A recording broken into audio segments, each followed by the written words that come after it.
Hello everyone, welcome to Anand sir YouTube channel.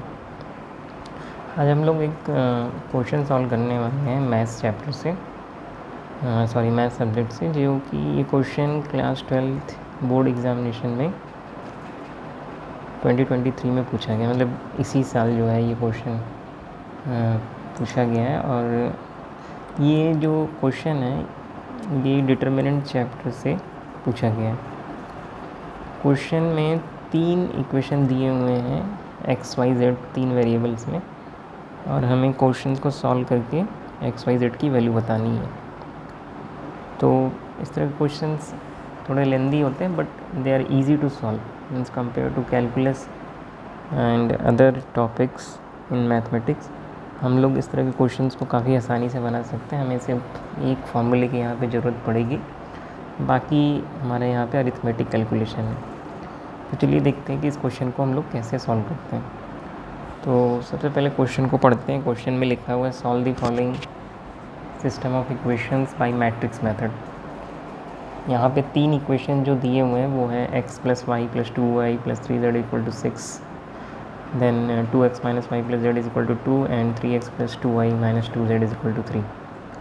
तो अब इन तीनों वेरिएबल्स को सॉल्व करने के लिए हमें डिटर्मिनेंट के प्रोसेस को यूज़ करना पड़ेगा, इसलिए यहाँ पे स्पेसिफिकली मेंशन है कि आपको मैट्रिक्स मेथड ही लगाना है, आप कोई और मेथड नहीं लगा सकते।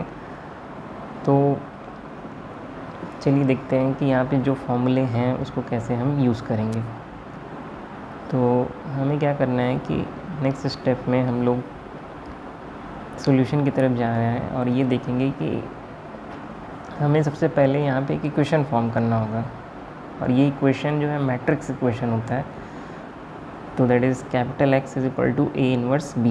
ओके, यहाँ पे जो कैपिटल X है वो एक मैट्रिक्स है 3 रो 1 कॉलम का। ओके, मतलब 3 रो 1 कॉलम, इसमें क्या होगा x y z, basically is a column number matrix. और जो A इनवर्स है वो A के द्वारा निकाला गया मैट्रिक्स का इन्वर्स है।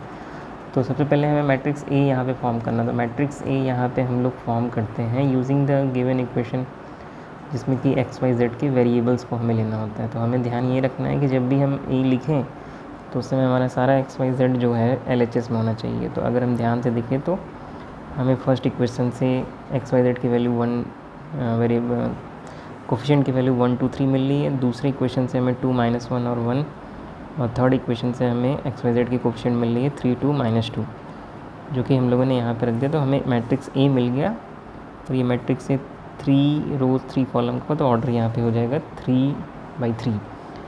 और लास्ट हमें मैट्रिक्स B बनाते समय ध्यान ये रखना है कि जो हमारा इक्वेशन होना चाहिए, बेसिकली आप लोग को ध्यान ये रखना है कि जो हम लोग इक्वेशन यहाँ पे लेंगे वो कुछ इस फॉर्म में होना चाहिए जो हम कंपेयर कर रहे हैं। a1x + b1y + c1z = d1।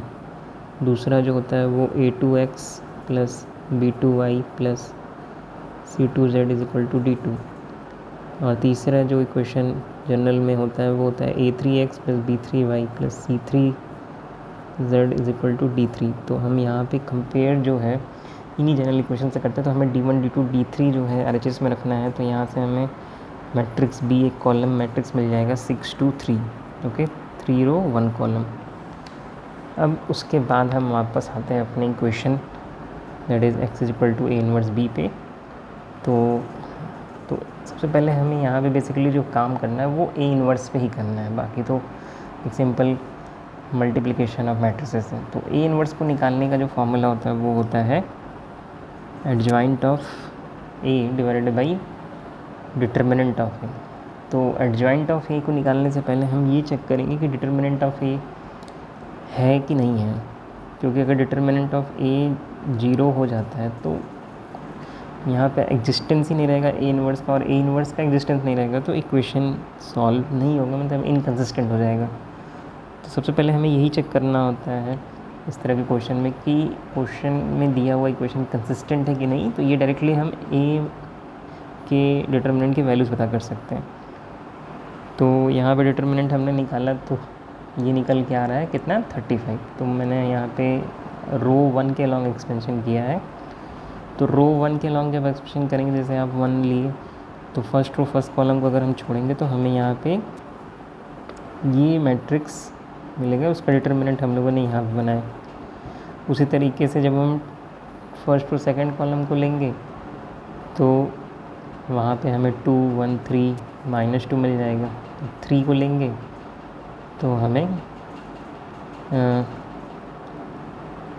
2 -1 और 3 2 मिल जाएगा। ओके, तो सारी वैल्यू यहाँ पे पुट करने के बाद और इसे सॉल्व करने के बाद हमें यहाँ पे पता चलता है कि डिटर्मिनेंट ऑफ ए की वैल्यू आ रही है कितनी, 35। ओके, और 35 जीरो के बराबर नहीं है, तो इसका मतलब ये है कि ए इन्वर्स एग्जिस्ट करेगा। तो ए इन्वर्स अगर एग्जिस्ट कर रहा है तो ऑब्वियस सी बात है कि एक्स वाई जेड की वैल्यू भी एग्जिस्ट करेगी। तो ये बहुत इंपॉर्टेंट होता है यहाँ पे चेक करना कि मॉड ए डिटर्मिनेंट ऑफ ए जो है जीरो नहीं होना चाहिए। अगर डिटर्मिनेंट ऑफ ए जीरो हो गया तो आपका क्वेश्चन यहीं पे स्टॉप हो जाएगा, आपको आगे जाने की ज़रूरत ही नहीं है। क्योंकि यहाँ पे डिटर्मिनेंट जीरो नहीं है तो हम अब नेक्स्ट स्टेप में चलते हैं कि हमें एडजॉइंट ऑफ ए कैसे निकालना है। तो एडजॉइंट ऑफ ए निकालने के लिए हमें दो चीज़ों की ज़रूरत पड़ेगी, एक माइनर्स और दूसरा कोफैक्टर्स। तो माइनर्स क्या होता है, किसी भी रो का किसी भी एलिमेंट का माइनर जो है वो हम उस एलिमेंट के रो और कॉलम को डिलीट करके बाकी जो एलिमेंट बच रहे हैं उस मैट्रिक्स में उसके थ्रू पता करते हैं। तो यहाँ पे मैंने ऑलरेडी इन सारे मैट्रिक्स के 9 एलिमेंट्स के माइनर को निकाल के यहाँ पे आपको शो किया हुआ है। तो आप यहाँ पे ऑब्ज़र्व कर सकते हैं कि अगर हम M11 देख रहे हैं तो M11 में हमें ये देखना होता है कि हमें ये फर्स्ट कॉलम और ये फर्स्ट रो डिलीट करना पड़ेगा। इसके बाद हमारे पास क्या बच रहा है, -1 1 2 और -2। तो यहाँ पे मैंने लिख दिया -1 1 और 2, और इस डिटर्मिनेंट को हमने सॉल्व कर लिया। आप इसको इससे मल्टीप्लाई करिए तो 2 आ गया, फिर माइनस साइन लगाइए, 2 × 1 करिए तो ये 2 आ गया, 2 - 2 इज़ 0। और कोफैक्टर मैट्रिक्स जो है वो हम ऐसे लिखते हैं -1 टू द पावर 1 + 1 यहाँ पे जो नंबर है इनटू जो ये माइनर है।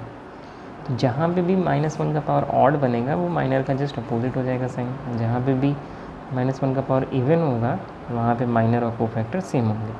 ओके, तो अब हम इसी तरीके से यहाँ पे ऑब्ज़र्व कर सकते हैं कि जो वैल्यू हम लोगों ने निकाली है सारे 9 एलिमेंट्स के लिए वो मैंने आपको यहाँ पे शो करके दिखाया है।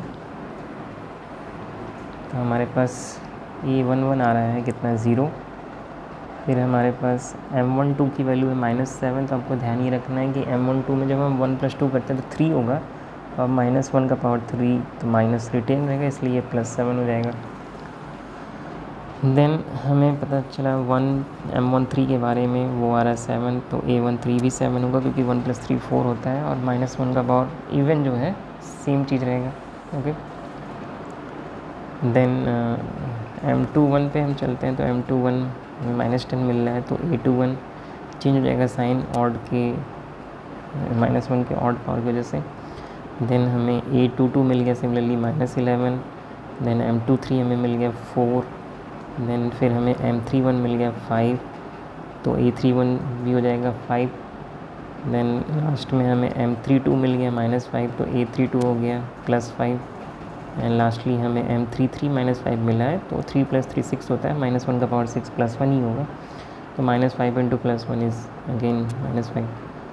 तो फाइनली हम लोग एडजॉइंट ऑफ ए कैसे लिखते हैं, उसका फॉर्मूला क्या होता है कि हमें जो हम लोगों ने कोफैक्टर मैट्रिक्स निकालना है उसका हमें ट्रांसपोज लेना पड़ेगा। तो रो कॉलम बन जाएगा और कॉलम रोज़ हो जाएगा। ओके, तो ट्रांसपोज में आपको ध्यान ये रखना है कि आपको रोज़ को कॉलम के साथ इंटरचेंज करना होता है। तो जैसे ही हम लोगों ने सारे वैल्यू पुट किए यहाँ पे कोफैक्टर के, तो हमें एडजॉइंट ऑफ ए जो है मिला कितना, 0 10 5 7 -11 और 5। And then last third row में 7 4 -5। अब हम लोग ए इन्वर्स निकालने के पोजीशन में आ चुके थे। ए इन्वर्स का फॉर्मूला हमें पता है कितना होता है, adjoint of A divide by determinant of A. Determinant of A पहले ही हमने निकाल लिया है, तो हम उसको बाहर रख दिए 1/35 करके, और एडजॉइंट ऑफ ए। अब यहाँ पे 35 को आपको अंदर ले जाने की ज़रूरत नहीं है, हम 35 को यहाँ सेपरेट ही रखेंगे। सबसे पहले हम लोग जो इनिशियल इक्वेशन हम लोगों ने बनाया था क्या, x equal to A inverse B, पहले वहाँ पे b से मल्टीप्लाई करने के बाद हम 35 को यहाँ पे चेक करेंगे। ओके, तो अब हमें यहाँ पे दिख रहा है कि जैसे ही हम लोगों ने ए इनवर्स की सारी वैल्यूज़ में पुट की, तो अब हमें b से मल्टीप्लाई करना पड़ेगा। मैट्रिक्स मल्टीप्लिकेशन में आपको ध्यान ये रखना है कि जब भी हम मैट्रिक्स मल्टीप्लिकेशन करते हैं तो पहले मैट्रिक्स में जो नंबर ऑफ़ कॉलम है वो दूसरे मैट्रिक्स के नंबर ऑफ़ रोज़ से सेम होना चाहिए, जो कि यहाँ पे हमें सेम दिख रहा है, and that is 3 column in A inverse and 3 rows in B.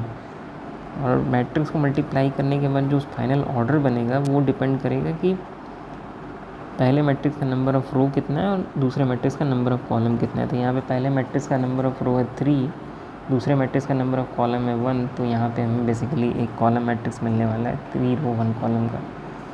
तो ये मैट्रिक्स मल्टीप्लिकेशन हम लोग करेंगे। तो मैट्रिक्स मल्टीप्लिकेशन करते समय आपको ध्यान ये रखना है कि हमें मैट्रिक्स मल्टीप्लिकेशन में मैट्रिक्स पहले मैट्रिक्स का हमें रो लेना है और दूसरे मैट्रिक्स का हमें पहला कॉलम लेना है। तो पहले मैट्रिक्स का पहला रो और दूसरे मैट्रिक्स का पहला कॉलम, ये हमें मैट्रिक्स मल्टीप्लिकेशन वाले मैट्रिक्स का पहला एलिमेंट देगा जो फर्स्ट रो फर्स्ट कॉलम है। ओके, इसी तरीके से हम जब दूसरा मल्टीप्लिकेशन करेंगे तो पहले मैट्रिक्स का दूसरा रो और दूसरे मैट्रिक्स का पहला रो लेंगे, तो हमें फर्स्ट रो सेकंड कॉलम मिल जाएगा, then first row third column so on. ठीक है, तो जब ये मैट्रिक्स मल्टीप्लिकेशन हम लोगों ने किया तो हमें यहाँ पे ये दिखा कि सारा मैनुअल मल्टीप्लिकेशन करने के बाद हमें मैट्रिक्स मल्टीप्लिकेशन मिलता है 35 35 35। तो बाहर 1/35 है, ये 35 अंदर जाएगा तो सारे 35 को डिवाइड करेगा, तो एक्स वाई जेड की वैल्यू हमें क्या मिल जाएगी, फाइनली 1। अब सबसे इम्पॉर्टेंट बात आपको यहाँ पे ध्यान ये रखनी कि ये जो आंसर आया है ये बहुत ज़रूरी है कि आप चेक करें कि ये दिए हुए क्वेश्चन को सेटिस्फाई कर रहा है कि नहीं कर रहा है, क्योंकि अगर आप चेक नहीं करते हैं तो हो सकता है कि इस आंसर में कुछ एरर्स हों जो कि आपके पूरे हार्डवर्क को डिस्ट्रॉय कर सकते हैं। तो please please please do check before declaring this as a final answer. So यहाँ मैंने ऑलरेडी चेक करके रखा हुआ है, तो आपको सभी क्वेश्चन के लेफ्ट हैंड साइड पार्ट में ये वैल्यू पुट करनी है, एक्स वाई जेड की जो वैल्यू है दैट इज़ 1 1 1। तो यहाँ पे जैसे ही हम लोग पुट करते हैं तीनों क्वेश्चन में हमें RHS बहुत ईजिली यहाँ पे मैच करता हुआ मिल रहा है। जैसे पहले से हमें 6 मिल रहा है जो कि RHS है, दूसरे से हमें 2 मिल रहा है LHS में जो कि उसका भी RHS है, और तीसरे से हमें LHS 3 मिल रहा है जो कि अगेन RHS है। तो इसका मतलब ये है कि जो करेक्ट आंसर है वो है x = 1, y = 1, z = 1। Keep in mind कि ये जो क्वेश्चन बोर्ड एग्ज़ाम में आया हुआ है ये 5 मार्क्स में पूछा हुआ क्वेश्चन है, और ये कम से कम आपको करने में 10 से 15 मिनट ज़रूर लगेंगे। तो इस तरह के क्वेश्चन को बहुत इजीली किया जा सकता है, बहुत स्कोरिंग होते हैं ये, और आप अगर सिंपल ध्यान देते हैं तो ये क्वेश्चन काफ़ी आसानी से हो जाएगा और आपको फुल मार्क्स इसमें मिल जाएंगे। Okay, thank you for watching this video and have a nice day.